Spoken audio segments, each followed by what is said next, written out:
Hello everyone, आज हम concept of LPG reforms के बारे में जानने की कोशिश करेंगे। ठीक है, तो ये है एलपीजी, इसकी फुल फॉर्म है लिबरलाइजेशन, प्राइवेटाइजेशन एंड ग्लोबलाइजेशन। तो देख लेते हैं एलपीजी रिफॉर्म्स थे क्या आखिर। एलपीजी ए इकोनॉमिक पॉलिसी, ये क्या थी? इकोनॉमिक पॉलिसी थी विच वॉज इंट्रोड्यूस की गई थी by IMF to our former finance minister doctor Manmohan Singh in 1991। IMF की मदद से ये जो पॉलिसी है एलपीजी की, वो हमारे इंडिया में इंट्रोड्यूस की गई थी जब हमारे जो फाइनेंस मिनिस्टर थे उस समय डॉक्टर मनमोहन सिंह थे 1991 में। ठीक है, IMF क्या है? IMF एक इंटरनेशनल मॉनेटरी फंड है। ठीक है, doctor Manmohan took this big step under PV Narasimha Rao government. उस समय जो हमारे प्राइम मिनिस्टर थे 1991 में PV नरसिम्हा राव थे। ठीक है, लिबरलाइजेशन इज द प्रोसेस और means of the elimination of control of the state over economic activities. It provides a greater autonomy to the business enterprises in decision making and eliminates the government interference.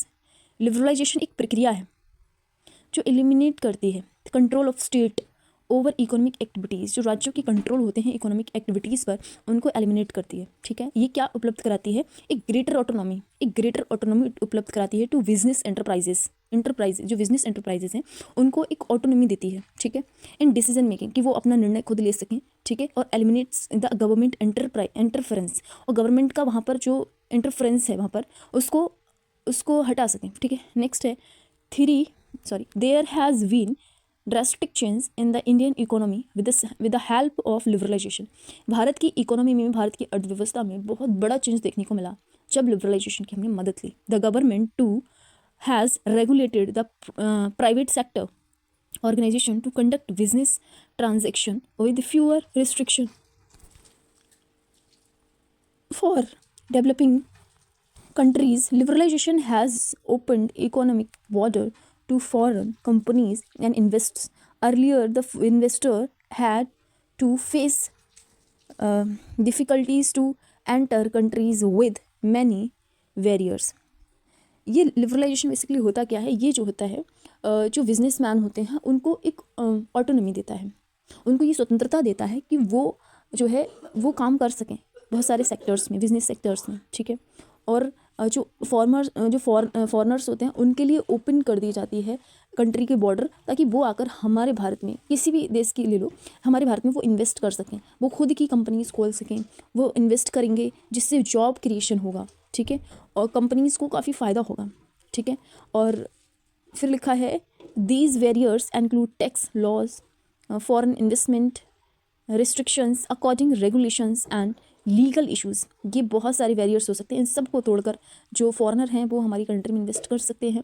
ठीक है, कौन कौन से barriers हैं? Taxes, laws, foreign investment restrictions, accounting regulations and legal issues. The economic liberalisation reduce all these obstacles. जो liberalisation है उसकी वजह से ये सारे ऑब्स्टिकल्स, सारे बैरियर्स जो है वो एलिमिनेट हो जाते हैं। फिर है रिफॉर्म्स अंडर लिबरलाइजेशन। जब लिबरलाइजेशन आया तो उससे क्या क्या फ़ायदा हुए, उसमें क्या क्या रिफॉर्म्स हुए? तो पहला है आपका deregulation of the industrial sector. Industrial जो सेक्टर है उसका रेगुलेशन बहुत अच्छे से हुआ। फाइनेंशियल सेक्टर रिफॉर्म्स हुए, फाइनेंस के जो सेक्टर होते हैं फाइनेंशियल, उस क्षेत्र में रिफॉर्म्स हुए। टैक्स रिफॉर्म्स हुए, फॉरेन एक्सचेंज रिफॉर्म्स हुए, trade and investment policy reforms हुई। ठीक है, फिर है प्राइवेटाइजेशन क्या होता है? Transfer of ownership, management and control of the public sector enterprises to the private sector.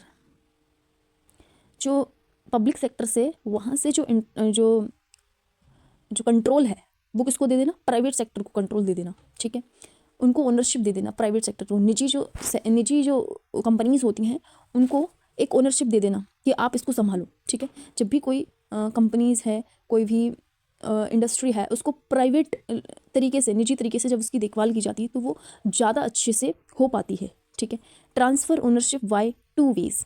क्यों की गई भाई ये जो ओनरशिप है वो गवर्नमेंट से प्राइवेट सेक्टर को क्यों दी गई, और इसके क्या क्या वेज हैं? तो पहला है by the withdrawal of government from the ownership and management of public sector companies. फिर लिखा है by the removal from outright scale of public sector companies. ठीक है, फिर लिखा है privatisation is consider to bring more efficiency and objectivity to the company. मैंने बताया ना, प्राइवेटाइजेशन की वजह से जो कंपनी है उसमें मोर ऑब्जेक्टिविटी देखने को मिली, ज़्यादा एफिशिएंसी, ज़्यादा क्षमता देखने को मिली। ठीक है, फिर लिखा है ग्लोबलाइजेशन, ये क्या होता है? The term globalisation refers to the integration of the economy of the nation with the world economy.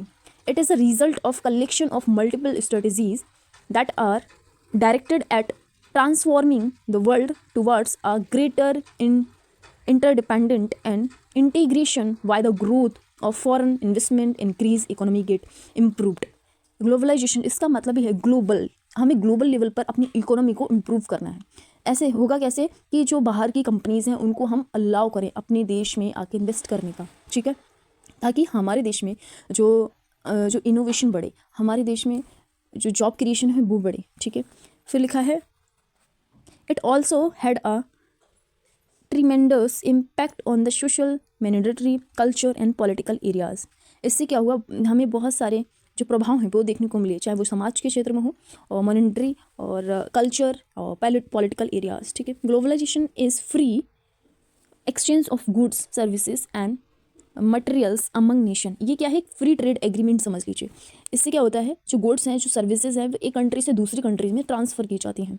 It is unrestricted cross border movement of goods and services. ये क्या होता है, आप एक बॉर्डर से दूसरे बॉर्डर में एंटर करके चीज़ों को ट्रांसफ़र कर सकते हो और इसमें कोई रिस्ट्रिक्शन नहीं होगा, ठीक है। नीड ऑफ ग्लोबलाइजेशन की हमें ज़रूरत क्यों है, क्यों किया गया ऐसा? Development of science and technology, ठीक है। सो security and integrity of country के बीच में एक विश्वास पैदा हो, उनके बीच में एकता हो, उनके बीच में सिक्योरिटी की भावना हो, ठीक है। Political alliances to solve environmental issues and problems, ठीक है। फॉर इंटरनेशनल ट्रेड्स, ठीक है। फॉर एम्प्लॉयमेंट मैंने बोला जॉब क्रिएशंस होते हैं इससे। Development of mass media and information technology, mass media के क्षेत्र में डेवलपमेंट होना, इंफॉर्मेशन टेक्नोलॉजी कम्युनिकेशंस के बीच में, कम्युनिकेशंस के क्षेत्र में डेवलपमेंट होना। फिर है impact of LPG reforms on education. जैसे कि हम ये जो नोट्स हैं वो बीएड के लिए बनाए गए हैं, तो इसका एजुकेशन पर क्या असर पड़ा, ठीक है। तो impact of liberalisation on education, liberalisation का एजुकेशन पर क्या इम्पैक्ट हुआ उसके बारे में हम एक एक करके देखेंगे। तो पहले है पॉजिटिव इम्पैक्ट। देखो हर चीज़ के दो पहलू होते हैं, एक अच्छा तो दूसरा बुरा भी होता है, ठीक है। कोई भी नई चीज़ इंट्रोड्यूस होती है तो ऐसा नहीं उसके सारे ही बेनिफिट्स होंगे, उसके कुछ डीमेरिट्स भी देखने को मिलते हैं। तो पहला हम पॉजिटिव आस्पेक्ट देखेंगे, पॉजिटिव इम्पैक्ट क्या क्या हुआ, फिर हम इसके नेगेटिव इम्पैक्ट भी देखेंगे। तो पॉजिटिव इम्पैक्ट में नंबर 1 है private institution in the field of education. Private institution जो थे वो एजुकेशन के फील्ड में आए, ठीक है। Vocationalisation of programmes, use of modern technology in education, modernisation of education, extension of educational activities नहीं अपॉर्चुनिटीज़, ठीक है। Value added education, department of transformation and technology, ऐसे ईजी एक्सेस है वैसे, research based career, introduction of article 30 right of minorities to established and administered own education institute. फिर है इसके negative impact फैला है, फेक इंस्टीट्यूशंस बनना शुरू हो गए, ठीक है। कमर्शलाइजेशन ऑफ एजुकेशन, ठीक है। कॉस्टली एजुकेशन, धीरे धीरे फीस भी बढ़ना शुरू हो गई जब प्राइवेट सेक्टर में जाएगी तो। एक्सप्लॉयटेशन ऑफ टीचर्स का एक्सप्लॉयटेशन शुरू हो गया। Low quality of educational institute भी बनना शुरू हो गए। No security of services job, कोई सिक्योरिटी नहीं बची। Copy of foreign graded institute, बहुत सारे फॉरेनर्स की हम कॉपी भी करने लगे, ठीक है। Impact of privatisation on education, अब प्राइवेटाइजेशन का क्या इम्पैक्ट हुआ और एजुकेशन पर, तो पहले पॉजिटिव इम्पैक्ट है वाइडर एरिया ऑफ रिसर्च का जो एरिया था वो बढ़ने लगा। रिफॉर्म्स इन इंफ्रास्ट्रक्चर्स, अब अगर किसी भी स्कूल को प्राइवेट निजी हाथों में सौंप दोगे तो वो बहुत अच्छे से उसका जो इंफ्रास्ट्रक्चर है उसको ध्यान में रखते हैं, ठीक है। न्यू इंस्टीट्यूशंस बनना शुरू हुए, बहुत सारे निजी हाथों में जब चीज़ें चली गई तो न्यू एरिया ऑफ एम्प्लॉयमेंट, वहाँ पर जॉब क्रिएशन हुआ। इंक्रीज इन वोकेशनल कोर्सेज, बहुत सारे वोकेशनल कोर्सेज का इंक्रीमेंट हुआ। एक्सपेंशन ऑफ एजुकेशन, ठीक है, एजुकेशन का एक्सपेंशन मतलब एरिया जो है वो बढ़ने लगा। Modernisation of education. नेक्स्ट है फिर नेगेटिव इम्पैक्ट ऑफ एजुकेशन, ये क्या थे, extra burden on students, student पे बहुत बर्डन होने लगा। कॉस्टली एजुकेशन होने लगी। अगर प्राइवेट देखा जाए तो आज भी देखा जाए तो प्राइवेट स्कूल में फीस ज़्यादा जाती है ना, उसी प्रकार से अगर प्राइवेट सेक्टर सारी फैसिलिटी देगा तो वो उस हिसाब से फीस भी लेगा, ठीक है। नो सर्विस सिक्योरिटी, कोई सर्विस सिक्योरिटी नहीं बची, ठीक है। No regular quality education, exploitation of teachers, many of the institution are run the building without proper infrastructure and facilities,